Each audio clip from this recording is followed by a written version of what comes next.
e meu Pai, estamos aqui, Pai, nesta tarde para primeiramente Te louvar, bendizer e engrandecer o Teu nome, Pai. Sendo grato a Ti, Pai, por mais esse dia, por mais essa oportunidade de estarmos debaixo da Tua gloriosa soberania e grandeza e aprendermos mais, Pai, da Tua palavra. Pai, que hoje, Pai, o Senhor possa nos guiar através do Teu Espírito Santo, para que nós possamos nos fundamentar cada vez mais no texto bíblico, para que Ele seja o nosso fundamento, que Ele seja o nosso guia, que as nossas mentes venham ser abertas para o sentido, Pai, correto da Tua palavra, que nós possamos viver, Pai, pautados de acordo com a Tua vontade, de acordo com o Evangelho do Teu Reino, como filhos que somos, Pai, e assim acreditamos, Pai, estarmos indo para a Nova Jerusalém, para a glória, para junto contigo. E é por isso, Pai, que eu te peço e te agradeço, pelo nome do Teu Filho amado Jesus. Amém e amém.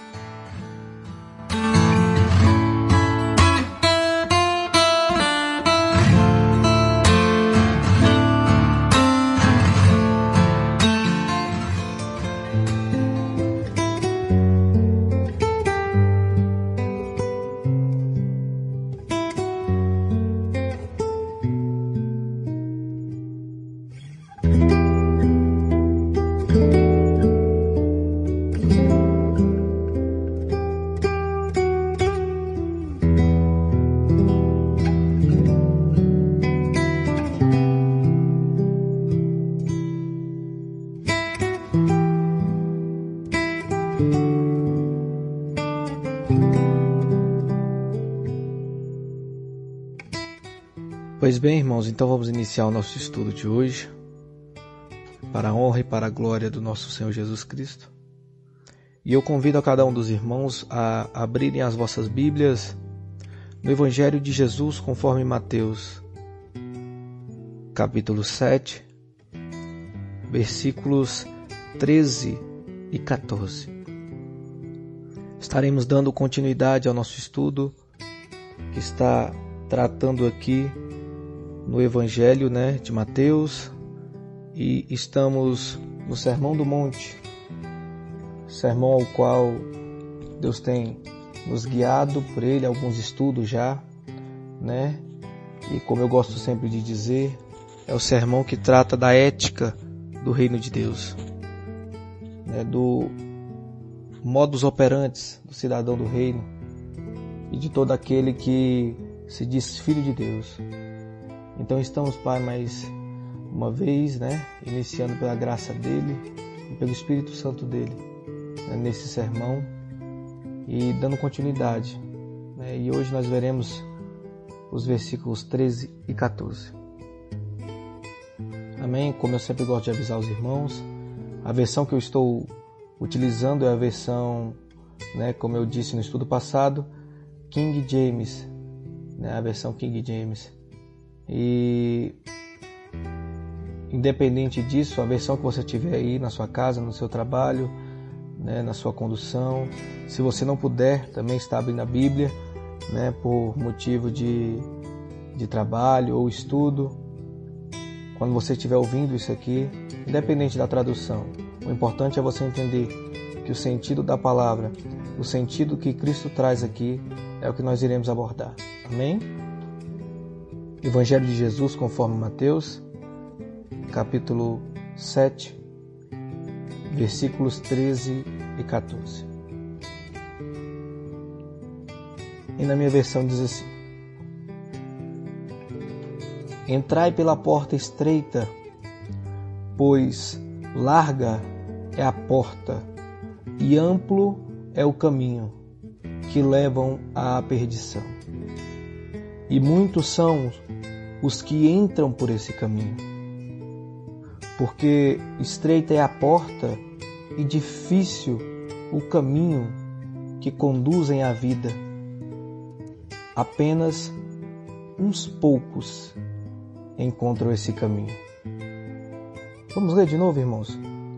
É um texto bastante conhecido, mas é importante que leiamos ele com muita veemência, muita sabedoria,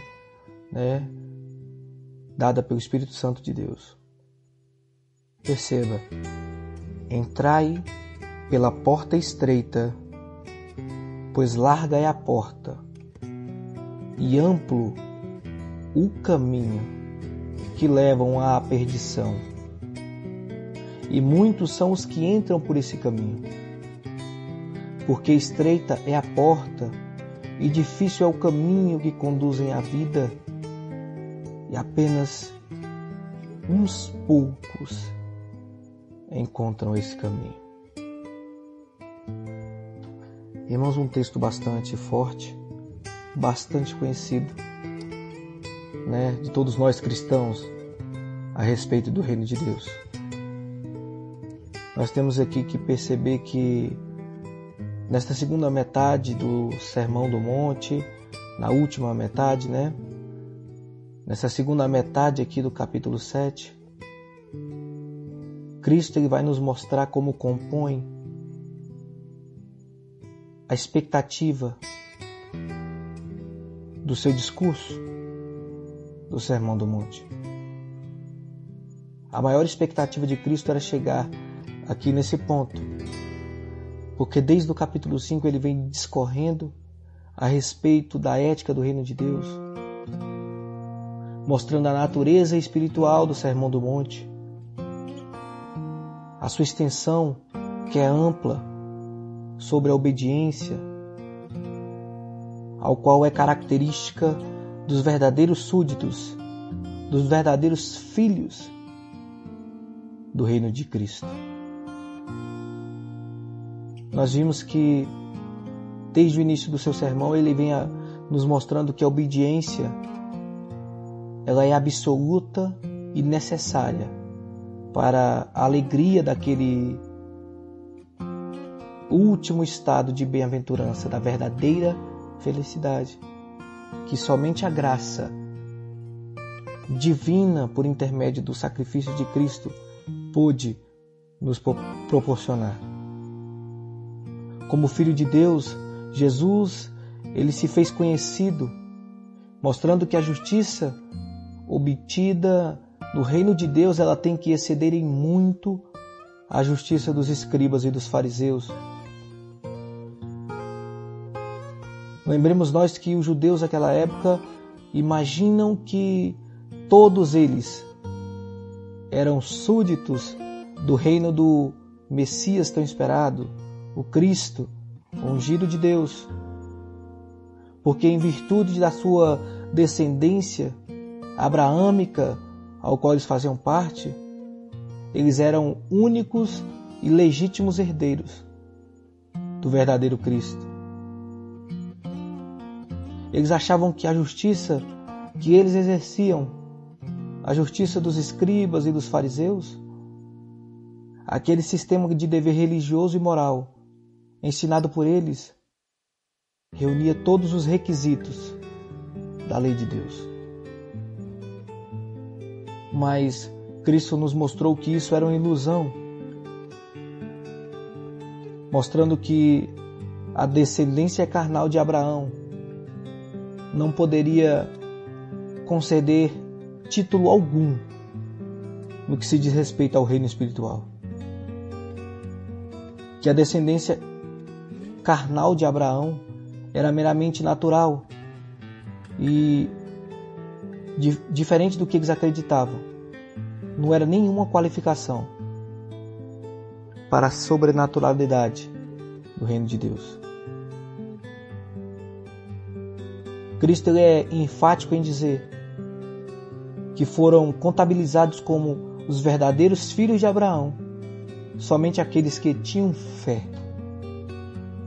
Como diz Paulo na sua carta aos Romanos, no capítulo 4, versículo 16, onde ele diz: portanto, é pela fé que, para que seja por graça, a fim que a promessa seja assegurada a toda a semente, não só àquele que é da lei, mas também aquele que é da fé de Abraão. Perceba, fé de Abraão, que é o pai de todos nós. Como está escrito, eu tenho feito de ti um pai de muitas nações diante de Deus, em quem creu, que vivifica os mortos e chama as coisas que não são, como se já fossem. Perceba então que filhos de Abraão, como Cristo também vai dizer em outro episódio aos fariseus, não é somente aquele que tem uma descendência carnal, sanguínea, mas aqueles que exercem a fé, ao qual Abraão é conhecido por todos nós como o patriarca, o pai da fé. Cristo também vai dizer lá em João capítulo 8, versículo 39, quando eles disseram que o pai deles era Abraão, mostrando ali as suas obras. Eles disseram, nosso pai é Abraão, e Jesus disse, se fosses filhos de Abraão, farieis as obras de Abraão. Perceba que tudo o que Abraão fez, no que se diz respeito ao reino de Deus, por obras, não foi carnal, mas foi mediante a fé, que foi imputada por Deus a Abraão. Abraão, quando foi chamado, Deus o concedeu a fé, e por isso ele praticava a boa obra. Não tinha nada a ver com descendência carnal, sanguínea, mas sim de fé, de crer naquele que, antes das coisas existirem, já chamava como se existissem. E todos esses que exercem essa fé abraâmica, e todos esses que vivem debaixo da crença no Deus único e verdadeiro, na graça de Deus, pelo sacrifício de Cristo, como diz Paulo na sua carta aos Gálatas, capítulo 3, versículo 29. E sois de Cristo, então sois semente de Abraão, herdeiros segundo a promessa, não por carne, mas por fé. Então perceba, irmãos, que no Sermão do Monte, ali no seu início, Jesus Cristo ele mostra o estado interior, tanto daqueles que não fazem parte do reino, quanto aqueles que são filhos de Deus e pertencem ao seu reino espiritual, nos mostrando ali os seus preceitos de ser pobre de espírito, de chorar pelos pecados, de ser manso, de buscar a justiça de Deus. E até o versículo 11 ele vai discorrer sobre isso. Depois ele vai, no capítulo 5, versículo 13 ao 16, mostrar da conduta exterior que identifica os que verdadeiramente são pautados segundo a ética do reino de Deus, vivendo internamente os que antecederam, dos versículos 4 ao 11. Nos versículos 7 ao 28, do capítulo 5, também mostra a retidão pessoal sobre a justiça de Deus. Nos versículos 29 ao 30, ele vai repudiar o pecado, mostrando do que realmente ele exigia do povo, não aquilo que eles estavam interpretando sobre lei, mas tudo aquilo que ele realmente entendia como lei. Percebe, irmãos? Aqueles que achavam que vivia pela lei de maneira correta e difícil,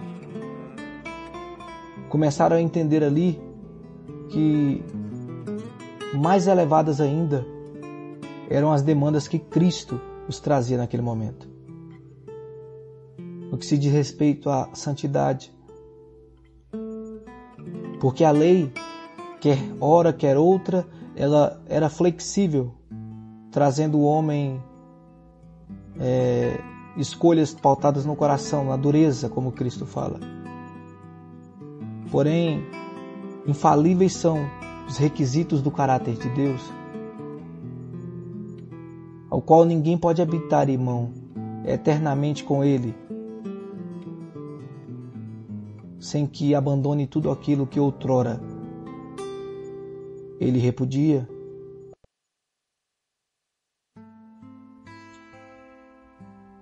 Porque o seu olho é puro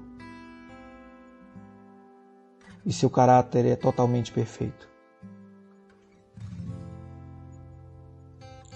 Então Jesus já mostrou que para ser cidadão do reino dele, nada menos do que você negar-se por completo, abandonar aquilo que é mais adorado por você, que é o seu próprio eu. E quando eu digo você, irmãos, eu digo todos nós, todos os seres humanos, ao qual, depois da queda, eles buscam mais o seu ego do que a Deus. Nada mais importante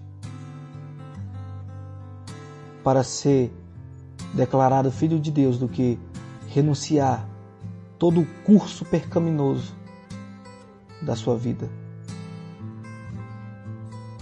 Quando ele diz, se alguma coisa se um olho te faz pecar, arranca-o. Se uma mão te faz pecar, corta fora.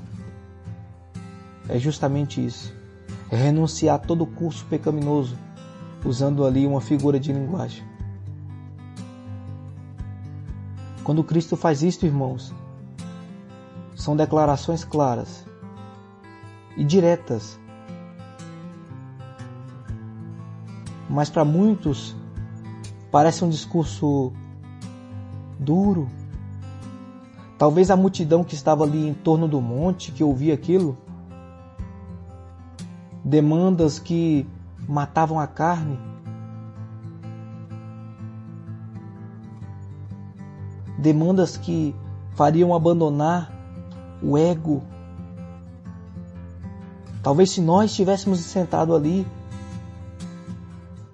em torno daquele monte, não como discípulos que se achegaram a Ele, que faziam parte do reino, mas como espectadores ali, no fundo, talvez nós também pensássemos, quem pode então ser salvo? Será que alguém um dia poderá?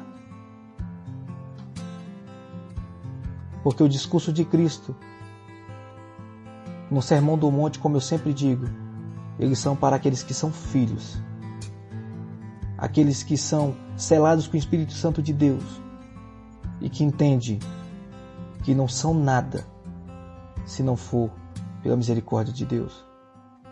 E aqui, irmãos, é o fato que Cristo quer enfatizar. É este o fato do versículo 13 e 14, o ápice do Sermão do Monte, onde Cristo vai mostrar como realmente é difícil alcançar a herança de Deus. Difícil aos olhos daqueles que não conseguem negar a si mesmo, que não tem Cristo por seu Salvador, que não vivem uma vida pautada de acordo com seus preceitos. Eu posso até mudar a palavra.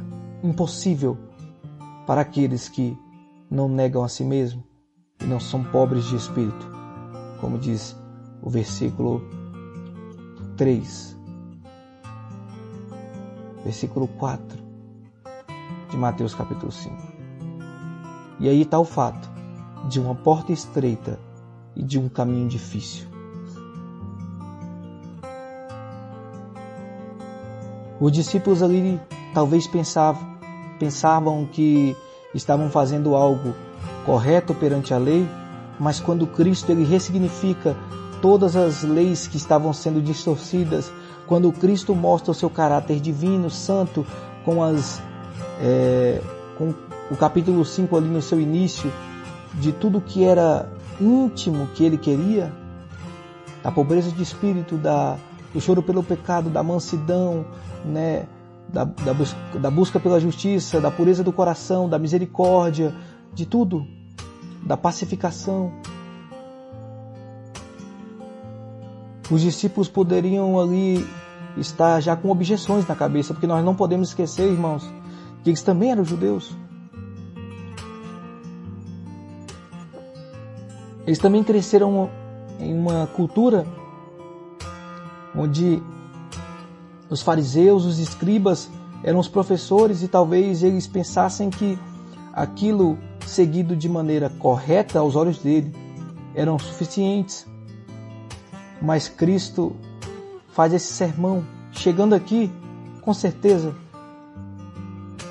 o coração, tanto dele, quanto cada um de nós que servimos ao reino de Deus, tem objeções.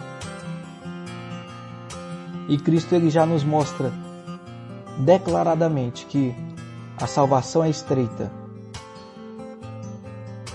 e o caminho que conduz à vida é apertado. Perceba, irmãos, a salvação ela é estreita e o caminho que conduz à vida é apertado.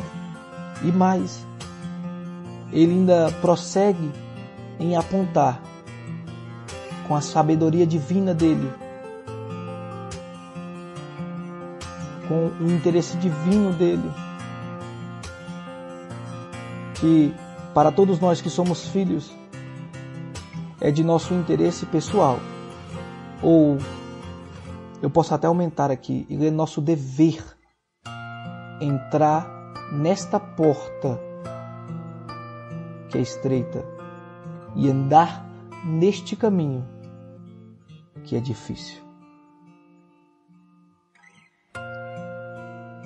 Cristo, ele reconhece e ele fielmente adverte que existe também uma porta larga que vive todos os dias solicitando a entrada de cada um.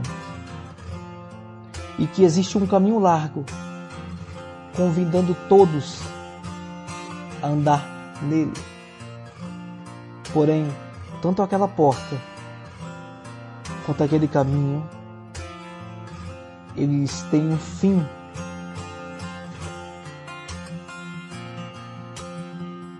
Eles são sem saída. E eles terminam no inferno. Quando Cristo ele diz isto, ele deixa claro que a porta estreita é a única porta para a vida. O caminho difícil é o único caminho que conduz ao céu.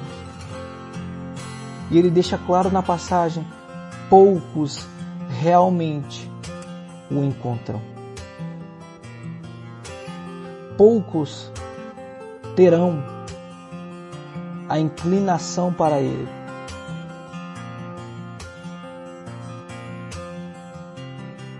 Mas isso não é para deixar nós tristes, porque este fato apenas mostra, apenas nos provê um incentivo. Porque aquele que crê em Deus, aquele que é filho de Deus, aquele que vive de acordo com a vontade de Deus, ele é obediente, ele é pobre de espírito, ele é domesticado pelo Espírito Santo de Deus. Outrora éramos como animais selvagens, mas hoje vivemos pela graça de Cristo. E tudo isso que Cristo fala aqui é um incentivo adicional para que eu e você empregue com toda diligência, com todo cuidado, com toda fé, a nossa responsabilidade humana total neste código santo e perfeito para andarmos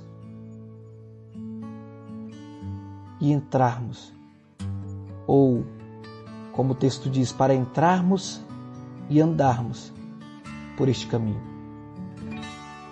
Para entrarmos pela porta estreita que leva à vida e andarmos pelo caminho difícil que conduz ao céu. Nesses versículos que a gente leu, irmãos, Cristo, ele descreveu o caminho da salvação perfeitamente. Apesar de nós termos que admitir, algumas vezes até tristemente, e isso eu falo com o coração apertado, meu irmão e minha irmã, que muitos dos pregadores, evangelistas, pastores, aqueles que são responsáveis pelo passar da palavra às outras pessoas, esses que se dizem modernos, raramente expõem, apesar de termos que admitir que essa verdade ela quase hoje não é ouvida mais, porque não atrai pessoas, porque não atrai benefício próprio ou financeiro. Então, para mim e para você, que não está interessado nisso, mas está interessado em ser filho de Deus, para mim e para você, que não está interessado em nada que a traça e nem o ferrugem pode corroer, que nosso foco é ajuntar tesouro no céu, que nós nos esforcemos para expor, diferentemente destes que vivem de um sentido, entre aspas, moderno, que a maioria tem ensinado, nós temos que rejeitar os ensinos que não levam a essa porta estreita e esse caminho difícil, porque esse é o grande perigo de hoje. Perceba, aquele que é a verdade, o Verbo encarnado, aquele que nele habita ainda corporealmente toda a plenitude de toda a divindade. Ele fez aqui agora nós conhecermos a única maneira de escapar da perdição e de assegurar o céu. Ou seja, a única maneira, irmãos, de estarmos participantes, herdeiros de Deus e co-herdeiros com Cristo, é através da entrada na porta estreita e de andar pelo caminho que é apertado, é difícil.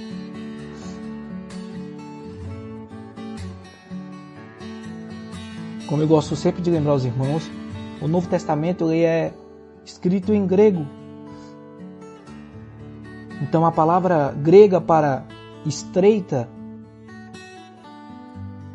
aqui usada, que talvez eu não vou conseguir pronunciar o nome, mas os irmãos fiquem à vontade em procurar.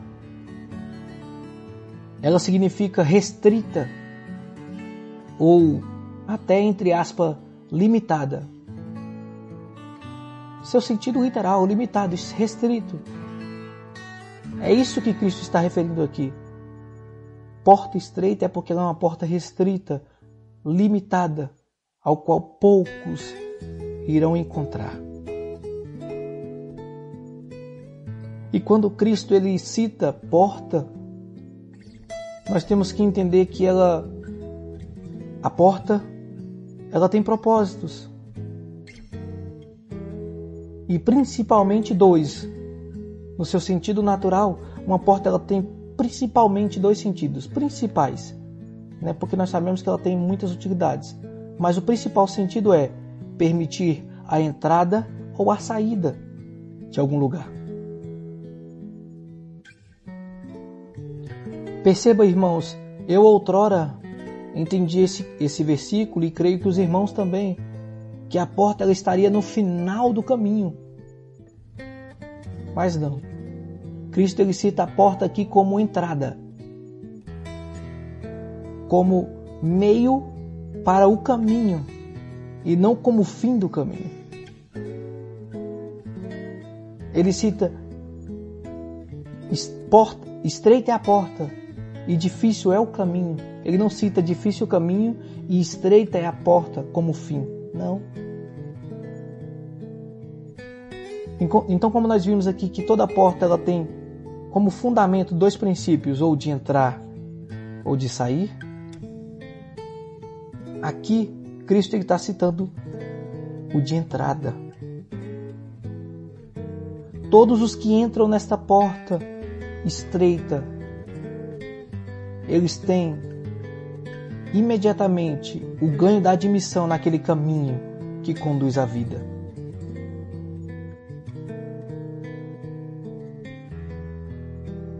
Mas todos aqueles que não entram, irmãos, por esta porta, eles automaticamente estão banidos do reino de Deus, porque é o caminho que conduz à vida eterna. Então, se a pessoa não tem a capacidade de entrar pela porta pela fé, pela graça que é dada por Cristo, não por mérito humano,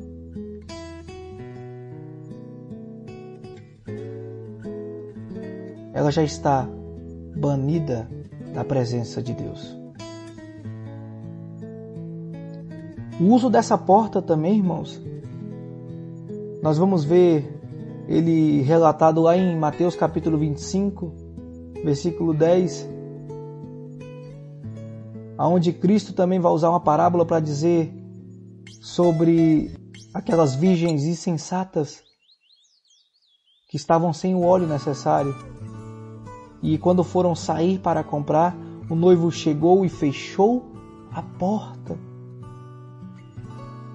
E quando elas suplicaram ali para entrar, ele responde: eu não vos conheço. Então perceba, irmãos, a noiva de Cristo, a verdadeira igreja do Senhor, ela tem que entrar pela porta estreita para viver segundo o caminho difícil. Esse é o indicador da porta estreita. Porque muitas pessoas podem ler esse texto e perguntar: mas o que significa então essa porta estreita? E meditando na palavra, irmãos, como muitos outrora fizeram desde o início da igreja primitiva até hoje, nós temos visto que entrar pela porta estreita aqui é viver por Cristo, porque Cristo, Jesus Cristo, aquele que é o Verbo que se fez carne, Ele é a porta. Então, entrar pela porta estreita é somente quando o seu coração se curva para a justiça de Deus. Quando o seu coração se curva diante das reivindicações que Cristo nos fez desde o início do Sermão do Monte, as exigências do reino de Deus sobre nós, como o Filho de Deus, Cristo Jesus, estabeleceu.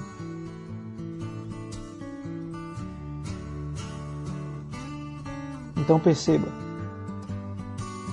que quando uma alma entra por essa porta, ela entra por essa porta conduzida por Cristo e não sozinha. E não porque ela, por seu mérito ou por sua obra, encontra a porta, mas sim porque Cristo é a porta e aqueles a quem crê nele pela fé que é dada por Deus, como diz a palavra, isso não vem de vós, é dom de Deus. Quem conduz a essa porta e quem abre passagem a essa porta é o próprio Cristo, porque Ele é a porta. Enquanto o coração rebelde é, entre aspas, contra Ele, né, porque nós sabemos que não existe força alguma contra o nosso Deus, contra Ele no sentido de não obedecer, de não ter possibilidade alguma de aproximação, porque a própria palavra diz: andarão dois juntos se não estiverem de comum acordo? Então aqueles que não obedecem, aqueles que não vivem pautados, aquele coração rebelde, não tem possibilidade alguma de aproximação. Porque a verdade bendita e gloriosa é do que eu estou afirmando aqui desde o início. É de que Cristo é a única porta. O exemplo claro disso aqui é lá em João capítulo 10, versículo 9.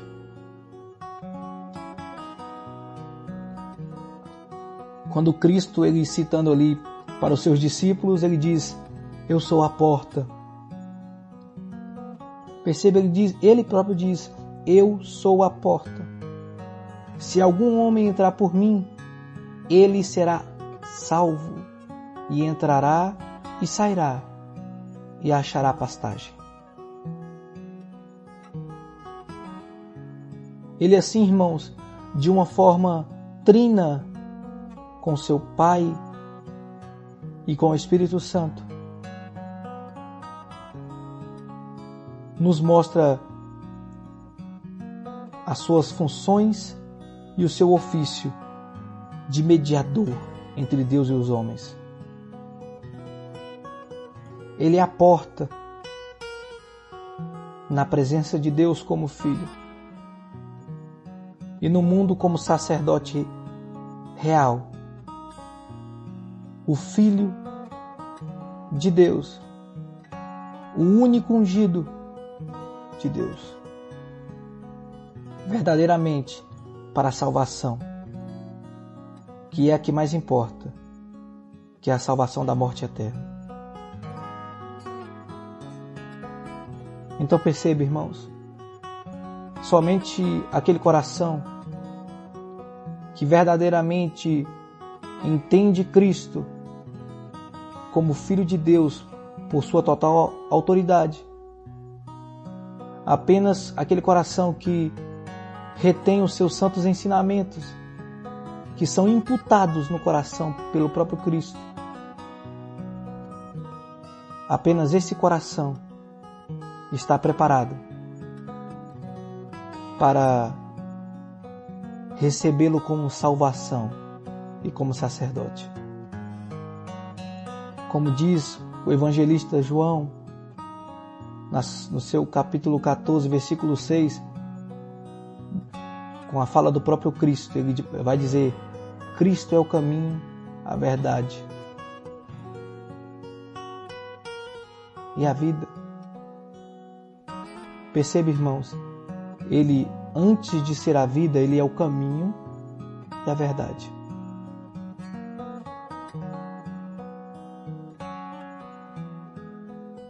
Antes de você chegar na vida eterna, você tem que entrar pela porta que é Ele, andar pelo caminho que é Ele, na verdade, na justiça dEle, e aí sim, chegar na vida eterna, por Ele.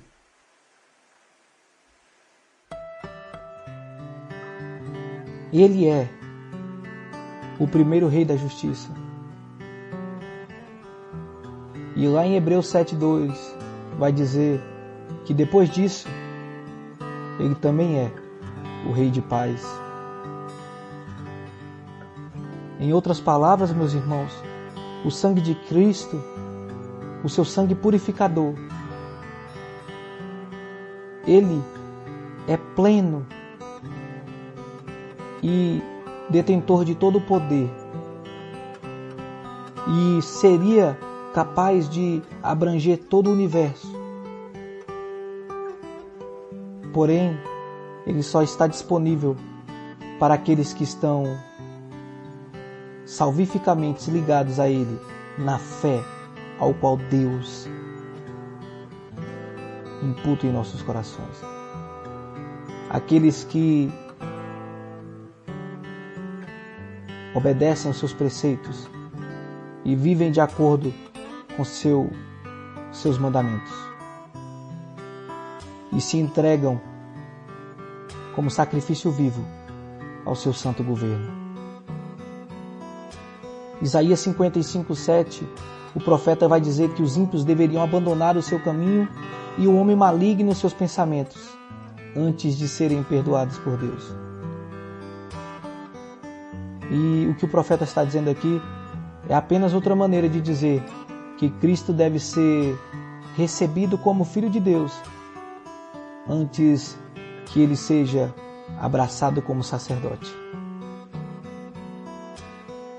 E nós podemos pensar assim: certo, irmão, mas por que essa porta tem que ser estreita? Por que tem que ser tão difícil assim?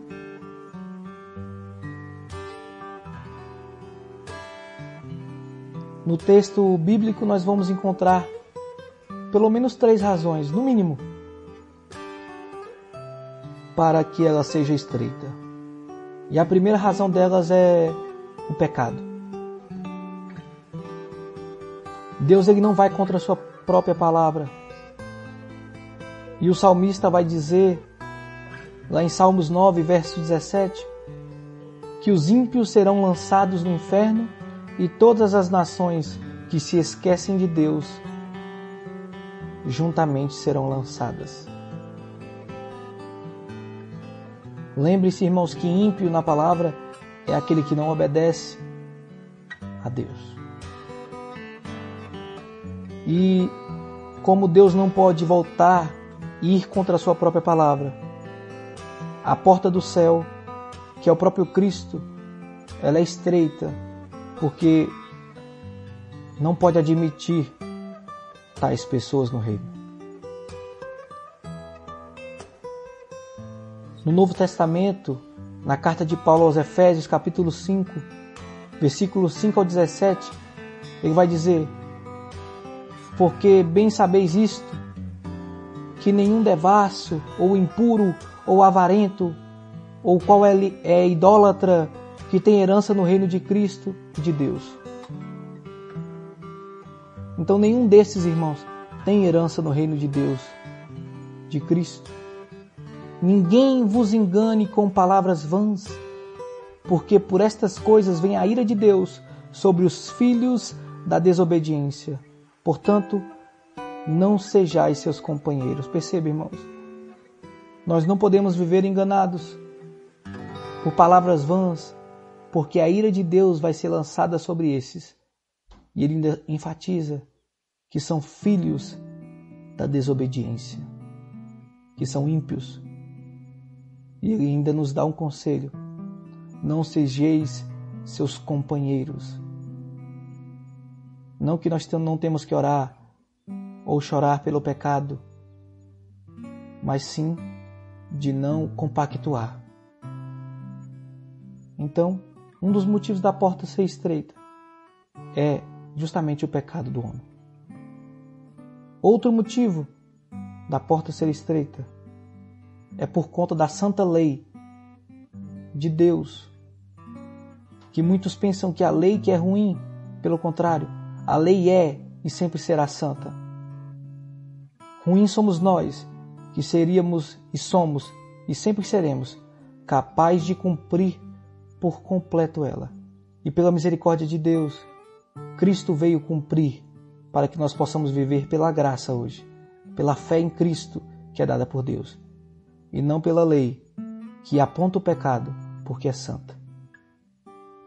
Então a lei nos mostra 3 erros do ser humano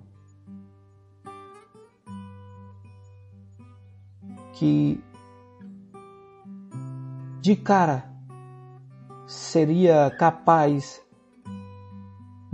seríamos incapazes, de segui-la. Por exemplo, a lei, como seu primeiro ponto, ela vai mostrar que só se pode ganhar o céu se obedecer a ela por completo. Então,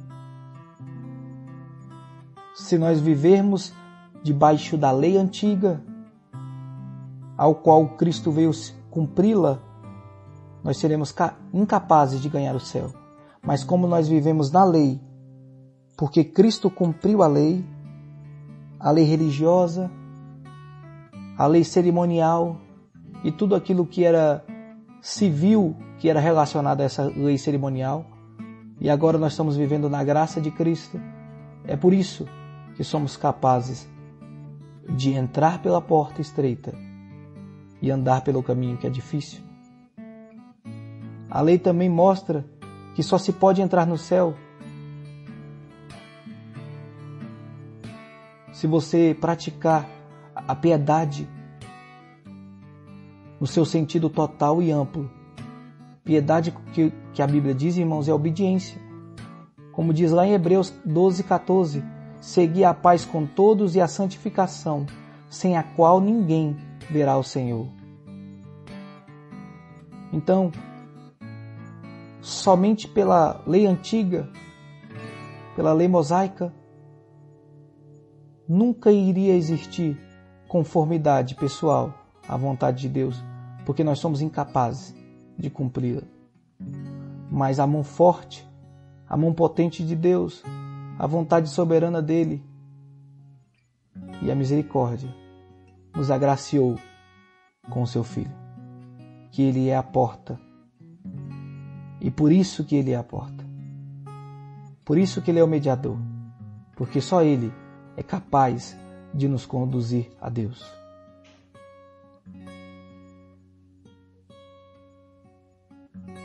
E como terceiro ponto, é porque o mundo jaz no maligno. E a porta, irmãos, ela é restrita àqueles que não amam o mundo, mas sim o reino de Deus. Então, qual é o significado de entrar por essa porta estreita? Qual o significado real disso? Em primeiro lugar, irmãos, eu queria que os irmãos entendessem que esses ensinamentos aqui, da verdade, do dever, da felicidade, é esses ensinamentos que são revelados por Cristo, que é o significado real de entrar pela porta estreita. As instruções de Cristo, a mortificação da carne, a obediência minuciosa ao que Cristo nos mostra, da verdade, do dever, da verdadeira felicidade. Isto também é o real significado de entrar pela porta estreita. Isso vai mostrar que mesmo uma pessoa com grande dificuldade, mesmo uma pessoa com grande aperto, ela obedecendo a Deus, ela vivendo segundo os seus mandamentos e seus preceitos, ela entra pela porta. Porque, irmãos, os mandamentos de Cristo são até o seu último grau, até o seu último sentido. Como diz o próprio Cristo, intragáveis para o coração de uma pessoa que não é filho de Deus. Nenhuma pessoa, irmãos, que não é filho de Deus, que não é morador do reino de Deus, consegue cumprir esses mandamentos de Cristo. Nenhum coração que não é regenerado será recebido de boa vontade e de bom grado. Porque, irmãos, essa lei, ela já começa no capítulo 5 nos mostrando que tem que ter uma negação rígida do seu próprio eu, um abandono dos prazeres do mundo e dos propósitos e interesses pecaminosos deste mundo. Cristo, irmãos, ele tem nos advertido claramente que é impossível para qualquer ser humano servir a dois senhores. Então, se o seu eu está acima de Cristo, nunca, jamais, você conseguirá entrar pela porta estreita, porque seu mandamento é intragável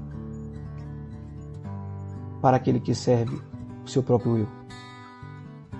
O Deus desse século, o espírito que atua nos filhos da desobediência. Então seu eu, ele tem que ser repudiado. E Cristo recebido. E a palavra recebido, entre aspas, porque é Ele que imputa a fé como seu único Senhor. Cristo, ele tem que ser o início, o meio e o fim de sua vida. Como diz Ele mesmo, aquele que quiser vir após mim, aquele que quiser vir após mim, negue a si mesmo. Toma a tua cruz e siga-me. Paulo vai dizer na sua carta aos Colossenses, capítulo 2, versículos 6 e 7. Como, portanto, recebestes o Senhor Jesus Cristo, assim andai nele, enraizados e edificados na fé, e estabelecidos na fé, que vem dele, e assim como fostes ensinados, abundando nele com ação de graças, ou ele não nos salvará. Então perceba, irmãos, como recebeste do Senhor Jesus Cristo, andai nele. Ele está dizendo, então como vocês entraram pela porta estreita, que é Jesus, andai também nele, enraizados, edificados e estabelecidos nele e na fé que é dele, abundando com ações de graça. Senão, ele não nos salvará.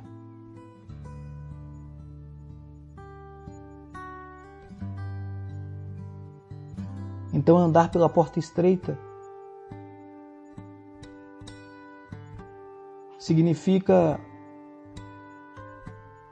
você não estar andando no caminho largo ou satisfazendo os seus desejos carnais, vivendo de acordo com o mundo, em conformidade com o mundo. Porque, irmãos, até que isso seja feito, até que você negue a si mesmo, até que você reconheça Cristo como seu único Salvador, até que você reconheça Cristo como o único mediador, o unigênito de Deus, aquele que veio para a glória do nome de Deus, fazer-se pecado para todo aquele que nele crê, até que isso não seja feito, não haverá salvação para qualquer um que vive em tais práticas. Cristo, ele claramente ensina isso. O evangelista Lucas, no seu relato ali, no capítulo 15, da parábola do filho pródigo, ele disse que aquele filho que estava longe do pai, ele teve que abandonar um país distante, abandonar o seu eu, o seu ego, em uma peregrinação difícil até a casa do pai. E essa mesma verdade no Novo Testamento, ela é ensinada pelo nosso ilustre, servo Tiago, como ele se identifica, que é o irmão de Cristo, o irmão de Jesus. Lá no seu capítulo 4 da sua carta, no versículo 8 ao 10, ele vai dizer: chegai-vos a Deus, e ele se achegará a vós. Alimpai as mãos, pecadores, e vós, de duplo ânimo, purificai os corações. Senti as vossas misérias, e lamentei e chorai. Converta o vosso riso em pranto, e o vosso gozo em tristeza. Humilhai-vos perante ao Senhor, e Ele vos exaltará. Então perceba, é somente Cristo, através da nossa pobreza espiritual, declarando que só Ele é capaz de nos salvar. É somente dessa forma que nós entraremos pela porta estreita. E eu tenho que te dizer, meu irmão e minha irmã,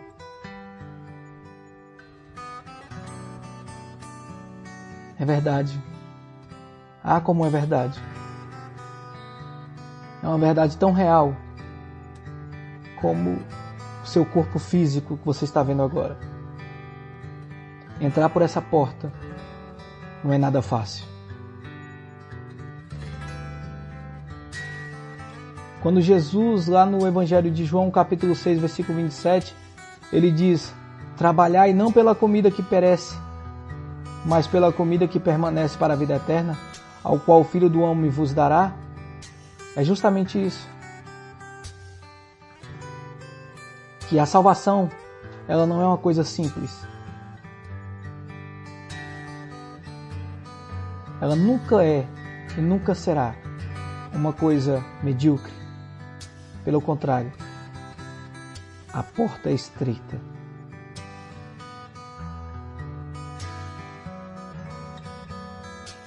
Em Lucas 13, versículo 24, vai estar escrito assim: porfiai por entrar pela porta estreita. Que se trata do mesmo sermão aqui, mas ali de uma maneira um pouco diferente. A palavra porfiar, ela está claramente mostrando que as pessoas naquela época estavam agindo de maneira ociosa, com preguiça, caracterizando o que eles diziam que viviam para Deus, mas só de maneira nominal, de maneira externa, de maneira medíocre.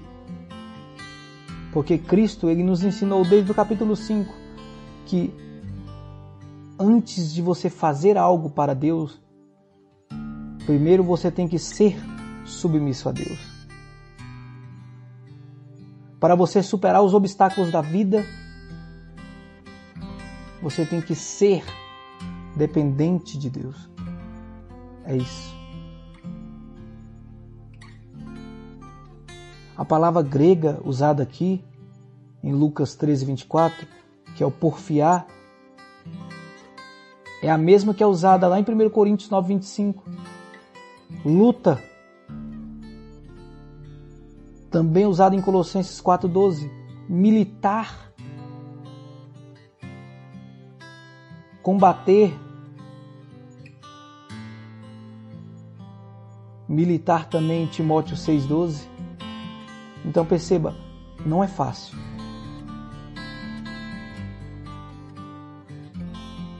Então como é que nós vamos lutar? Combater?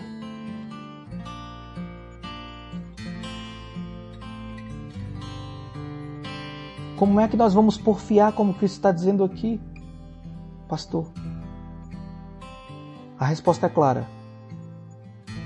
De modo legítimo. De modo justo.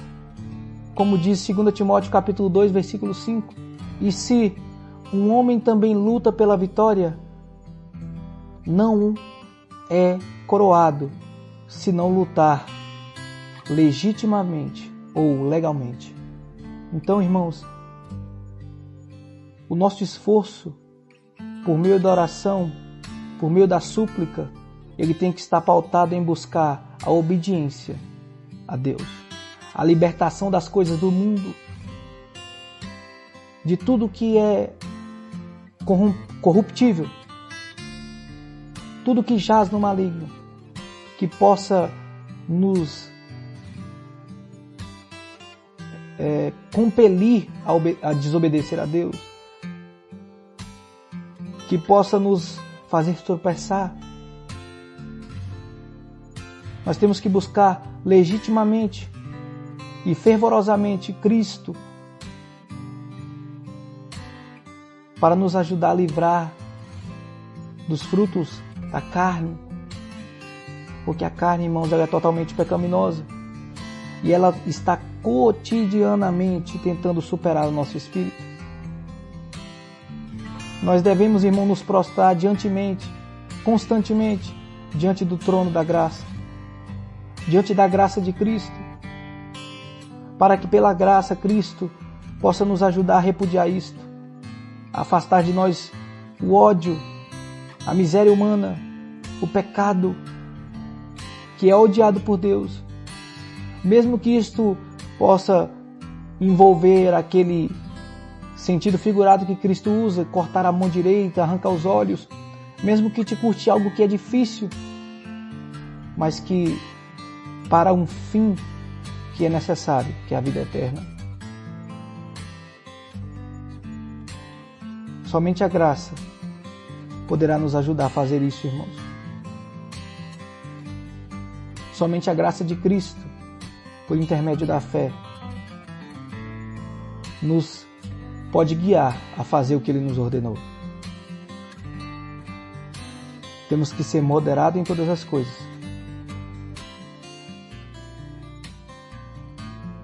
E principalmente nas coisas que a carne anseia e o mundo ama. Mas por que, irmãos, nós temos que nos esforçar? Por que o esforço é necessário? Por que o esforço ele é preciso para isso? Em primeiro lugar, nós temos que entender que Satanás ele força, irmãos, todos os dias para destruir a tua e a minha alma. Então, por isso que nós temos que nos esforçar. Por isso que nós temos que abandonar a carne todos os dias. Por isso que nós temos, irmão, que esforçar, militar contra ela, porfiar contra ela. Porque, irmão, Satanás ele está ao nosso redor, ou em nosso derredor, tentando nos tragar cotidianamente. E se não for pela graça de Cristo, e se não for pela misericórdia dele, e se não for de acordo com seus ensinamentos, com seus preceitos, impossível será. Impossível será você encontrar essa porta que é Cristo. Como diz 1 Pedro 5,8, sede sóbrios, vigiai, porque o diabo, vosso adversário, anda em derredor ou ao redor, é a mesma coisa, bramando como leão, buscando a quem possa tragar. Portanto, irmãos, nós temos que resistir firmes na fé e na graça de Cristo. Em segundo lugar, porque a nossa carne, o nosso apetite natural, ele é diariamente compelido a destruir o nosso espírito, porque nós somos pecados, nós somos pecadores.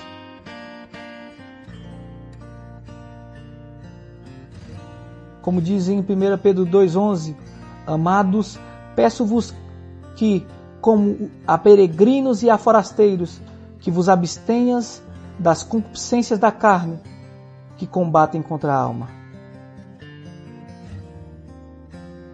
Então nós temos que nos esforçar, porque a nossa carne, ela é justamente oposta ao Espírito de Deus. Mas pela graça, quando Cristo vive em nós, como diz Paulo, aí sim nós somos passíveis de resistir a ela. E em último e terceiro lugar, porque o mundo inteiro jaz no maligno. E ele só não vai te consumir. E ele só não vai te tragar se você viver para Cristo. Cristo vivendo em você. Porque só Ele é capaz de fazer você se desviar das promessas sedutoras do mundo, da malícia, da carnalidade, das seduções fatais que Ele nos oferece. Então, irmãos, a menos que nós vencêssemos o mundo, a menos que nós quiséssemos vencer o mundo por Cristo, pela misericórdia de Cristo, o mundo vai fazer de tudo para subjugar a tua alma. Então, a partir de tudo que nós vimos até aqui, diante de nós vimos claramente e nós podemos descobrir claramente o porquê que a grande maioria dos nossos companheiros, homens e mulheres, sim, homens e mulheres, até cristãos, professos, que se dizem cristãos, porque nós não conhecemos a intenção do coração do homem, não conseguirão alcançar o céu. E eu não estou sendo exagerado, irmãos, a maioria, porque quando ele diz poucos a encontrarão, é que mesmo que sejam muitas pessoas no céu, muito maior será as que não estarão. E o motivo é que eles preferem o pecado à santidade. Eles preferem entregar-se às concupiscências da carne ao andar de acordo com a Escritura. Eles preferem o seu próprio eu a Cristo. Eles preferem o mundo a Deus. Como o próprio Jesus declarou lá no seu Evangelho, conforme João capítulo 3, versículo 19. Os homens amaram mais as trevas do que a luz, porque as suas obras eram más. Então perceba, irmãos, se não for por Cristo, os homens se recusam a negar-se a si mesmo, a abandonar o seu eu, o seu ídolo e se submeter a Cristo, a Deus, ao seu reino e à sua justiça. E sem se submeter a Cristo, entrar por Ele, que é a porta, sem ter Ele como Senhor, ninguém pode dar o primeiro passo no caminho em direção ao céu. E aí nós entramos no caminho estreito, no caminho difícil, porque para você estar nesse caminho estreito, difícil, você tem que primeiro passar pela porta, que é Cristo. E assim como entrar na porta estreita significa um coração, a imputação de um coração santo por Cristo, pelo ensinamento de Cristo, semelhantemente, caminhar ao longo desse caminho estreito significa ter o coração e a vida constantemente, irmãos, pautadas, reguladas nos ensinamentos de Cristo. Caminhar ao longo desse caminho difícil, estreito, indica, irmãos, que tem que estar constantemente perseverante na fé e obediência do nosso Senhor Jesus Cristo. Significa dizer que você, por entrar pela porta, pela graça de Cristo, está superando toda a oposição do mundo e por isso está naquele caminho difícil. Por estar debaixo da soberania de Deus, domesticado pelo Espírito Santo. Porque outrora você era um animal selvagem, mas agora você vive para Cristo e Cristo vive em você. E somente por isso você rejeita a tentação, abandonando tudo que é carnal e seguindo um caminho de fidelidade a Ele. Então, irmãos, é chamado de caminho estreito ou caminho difícil porque a satisfação de andar nesse caminho é Cristo. A satisfação de andar rumo à Nova Jerusalém é Cristo. Estar em Cristo. A paz vem de Cristo. Então toda a sua autossuficiência, o seu interesse próprio, ele é excluído. Porque primeiro você passou pela porta, que é Cristo. E agora você está no caminho, que também é Cristo. Que só Cristo tem a capacidade de abrir a porta. E por isso tudo, todo o seu prazer, toda a sua felicidade é viver para Cristo. Como diz Paulo, porque para mim o viver é Cristo, o morrer é lucro, é ganho. Esse caminho estreito, ele é relatado em toda a Bíblia, irmãos. Muitas vezes nós que não enxergamos. Desde Gênesis, esse caminho é relatado. Por exemplo, Gênesis 19, Gênesis capítulo 18, versículo 19. Esse caminho estreito é chamado de o caminho do Senhor. Lá no livro de Êxodo, capítulo 13, versículo 21, ou capítulo 32, versículo 8, ele é chamado de o caminho. Em 1 Samuel, capítulo 12, versículo 23, ele é chamado também de o bom e direito caminho. Em Salmos 25, 9, é chamado de o seu caminho. Em Provérbios, capítulo 4, versículo 11, de o caminho da sabedoria. Em Provérbios 8, 20, o caminho da justiça. Em Provérbios 10, 17, o caminho da vida.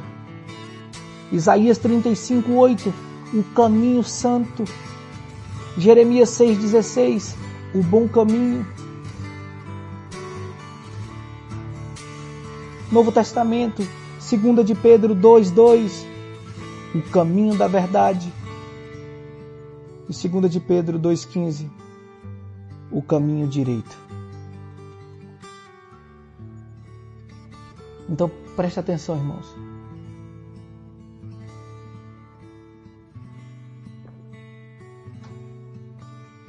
O caminho que é difícil, o caminho que é estreito, ele deve ser seguido. Não importa o quão difícil ele é. Não importa o quão estreito ele é. Não importa o quanto a tua carne tenta militar contra você. Porque agora você vive em Cristo. E Cristo milita por você contra os interesses mundanos. Porque pela tua própria vontade você cairia, você retrocederia. Mas Cristo que habita em você, é Ele quem venceu o mundo. E Ele diz: tem de bom ânimo, porque eu venci o mundo. Então aquele que está em Cristo, aquele que entra na porta que é Cristo, vence o mundo por Cristo. E aqui é o ponto, irmãos, chave do Sermão do Monte. Aqui é o ponto, irmãos, onde Cristo mostra a diferença entre os filhos de Deus, que são cidadãos do reino, que vivem segundo o Espírito de Deus, e a diferença entre os que são carnais. Muitos até que dizem ser espirituais, mas não cabem a nós julgar sobre a salvação de um e de outro. Nós vimos que o julgamento do cristão é segundo os frutos, mas não no que se diz respeito à salvação, mas no que se diz respeito à moral, à índole, à atitude naquele momento exato. Porque coração somente Deus conhece. E este aqui é o ponto principal, porque Cristo vai nos mostrar que é muito mais fácil o homem carnal e muito mais agradável a ele saciar a carne, seguir tudo que o mundo manda, porque o caminho é largo. Onde a carne está, irmãos, o caminho é largo. Nesse caminho largo é permitido aquela, entre aspas, liberdade que o mundo oferece.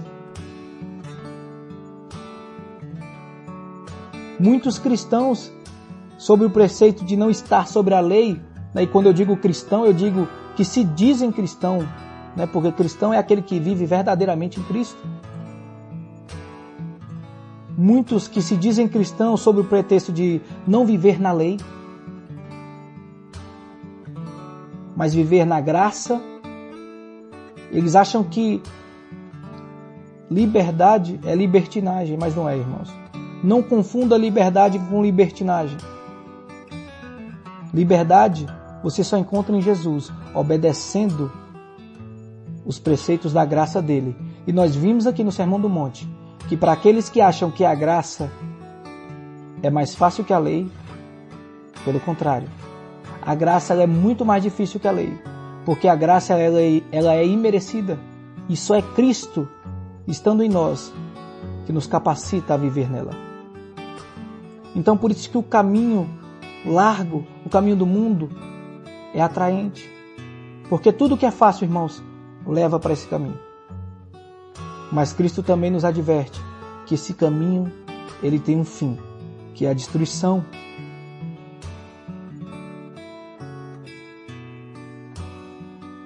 Perceba, irmãos,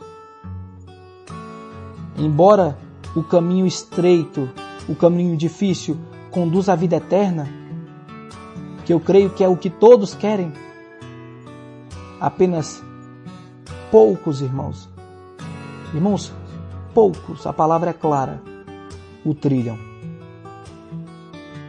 Muitas pessoas fazem uma profissão de fé, muitas pessoas afirmam serem salvos, porém a vida dessas pessoas não geram evidência nenhuma de que eles vivem como peregrinos, estrangeiros nessa terra. A sua vida não dá exemplo nenhum de que os tesouros que eles procuram são os tesouros do céu e não da terra. Muitas pessoas elas ficam com medo de ser taxada de peculiar, ridícula, rigorosa ou até puritana por obedecer a Deus. E isto, irmão, é um engano de Satanás. Satanás tem colocado na cabeça das pessoas que existe um jeito mais fácil para ir ao céu.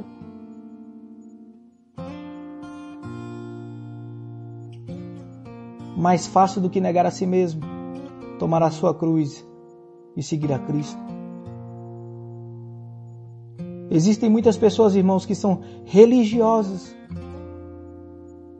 Religiosas porque estão tentando combinar o caminho fácil com o estreito. Tentando viver entre os dois mundos. Como diz Josué, cocheando entre dois pensamentos, como diz Elias para Israel na época do rei Acabe, cocheando entre dois pensamentos. E isso, irmãos, é engano de Satanás. Porque Cristo nos falou que é impossível você servir aos dois senhores. As pessoas têm desejado satisfazer o seu próprio eu neste momento, desfrutando a felicidade do mundo neste momento, achando que qualquer hora eles podem, como se fosse um carro ou como se fosse uma máquina, mudar a chave e agora se fazer participantes do reino de Deus. E não é assim, irmãos.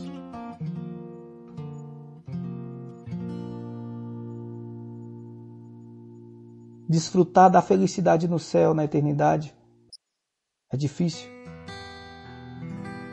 Muitas pessoas que se dizem cristãos, que são cristãos nominais, estão se iludindo. Estão se iludindo, irmãos, em acreditar que podem fazer isto. Estão se enganando.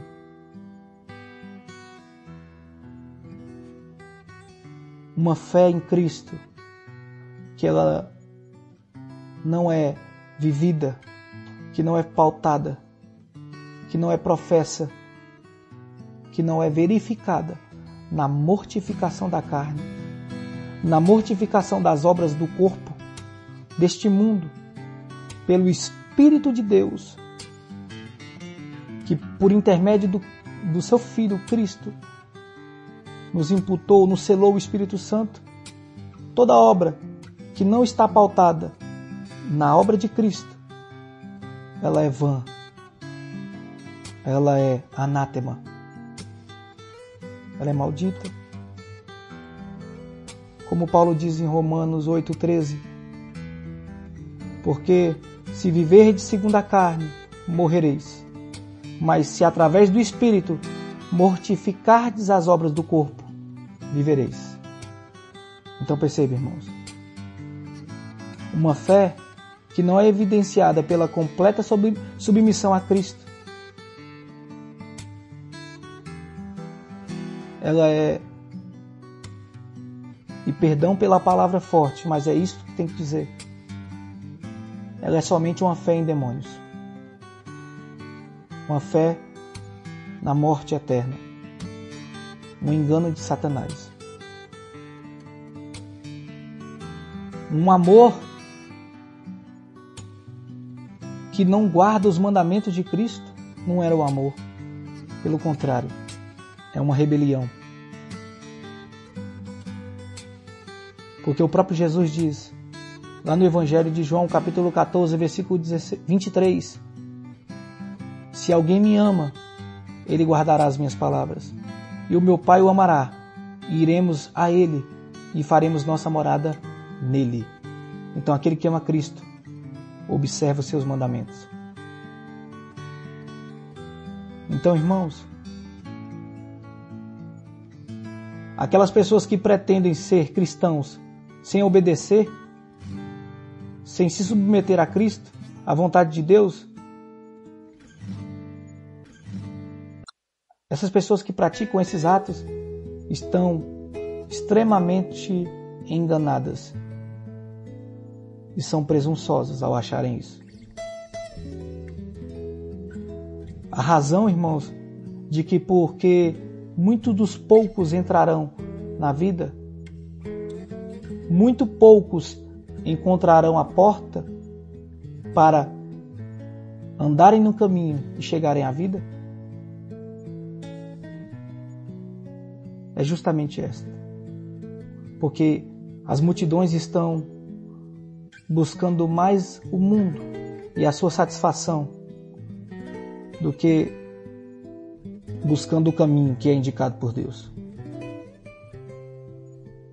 E por fim, eu quero te dizer,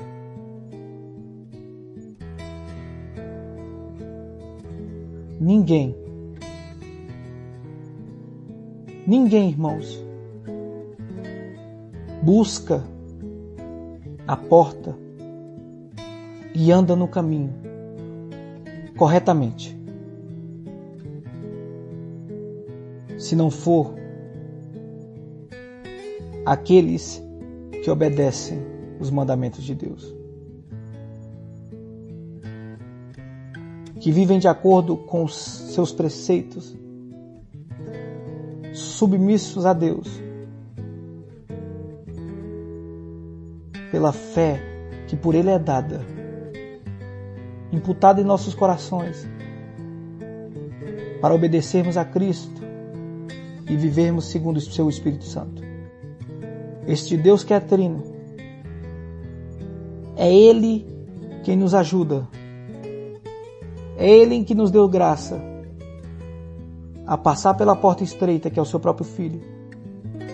E apesar de muitos desânimos, muitas quedas, continuar a seguir no caminho que é difícil, olhando para o nosso alvo, e unicamente para o nosso alvo, que é a Nova Jerusalém, ao longo desse caminho que é estreito, árduo, difícil. Então ninguém, irmãos, busca corretamente, exceto aqueles que passam pela porta estreita e os que, apesar de muitos desânimos, continuam no caminho, porque é dado por Deus, porque é uma graça, favor imerecido.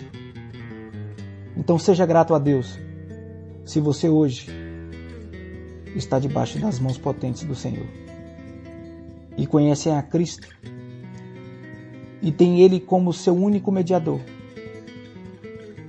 e obedece Ele de corpo alma e espírito, com todo o seu coração, entregando sua vida como sacrifício vivo a Ele. Porque só assim você entrará pela verdadeira porta, que é Cristo, e andará por este caminho duro, difícil e árduo, porque o mundo vai tentar te derrubar, o mundo vai tentar te corromper, mas não é porque você é bom ou eu que sou bom que nós não cairemos, é porque nós vamos estar fundamentados na rocha, na pedra de esquina angular, no cabeça da igreja.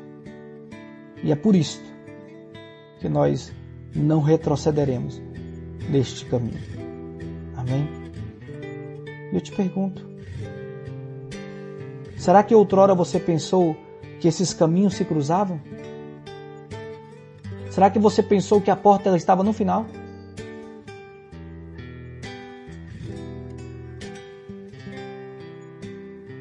Será que você pensou que teria como convergir entre esses dois caminhos? Pois se outrora você pensou assim, irmãos, espero que hoje o irmão tenha entendido, como eu, que você só anda no caminho rumo aos céus se você entrar pela porta que é Cristo. E para entrar pela porta que é Cristo, é somente pela fé que é dada por Deus, para que nem eu e nem você se vanglorie, porque pelo nosso próprio eu e pela nossa própria natureza não seríamos capazes de fazer nada que agrade a Deus. Amém? Vamos orar? Vamos agradecer a Deus por esse estudo de hoje. E logo após a oração, leremos os comentários. Deus os abençoe. Em nome de Jesus.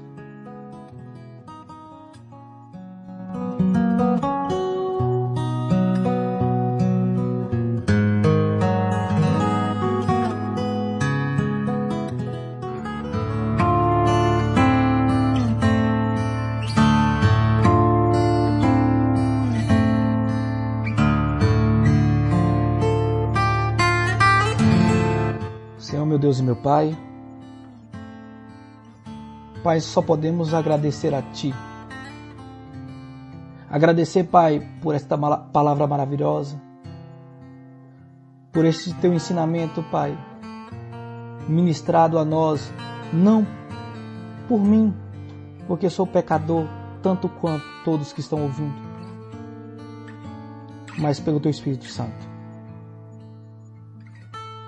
Pelo Consolador que Tu enviastes a nós, que nos convence do pecado, que nos conforta nesta caminhada, deste caminho árduo, nos mostrando que a nossa única alegria é estar em Ti, Jesus Cristo. Pai, pelo nome do Teu Filho amado Jesus, eu só tenho a Te agradecer. Agradecer pela dádiva da vida, pela saúde, por cada um dos irmãos que estão participando conosco nesta tarde, pela oportunidade, Pai, que nós estamos tendo de ouvir a Tua palavra e de nos fundamentar nela. Olhe, Pai, a cada um dos Teus filhos que estão nas suas casas, nos seus trabalhos, nos seus afazeres. O Senhor conhece o coração de cada um e a necessidade de cada um. E como bom Pai, o único bom, sempre dá aquilo que nós necessitamos e não o que queremos. Abençoe a vida de cada um dos irmãos. Toma a vida deles em suas mãos. E que Tua vontade soberana venha a ser compreendida e submetida através da vida de cada um deles. Que a vida deles se torne um palco da Tua graça e do Teu reino. Que a minha vida também venha ser um palco da Tua vontade soberana. É isso que eu te peço e te agradeço. Pelo nome do teu Filho amado Jesus. Amém e amém.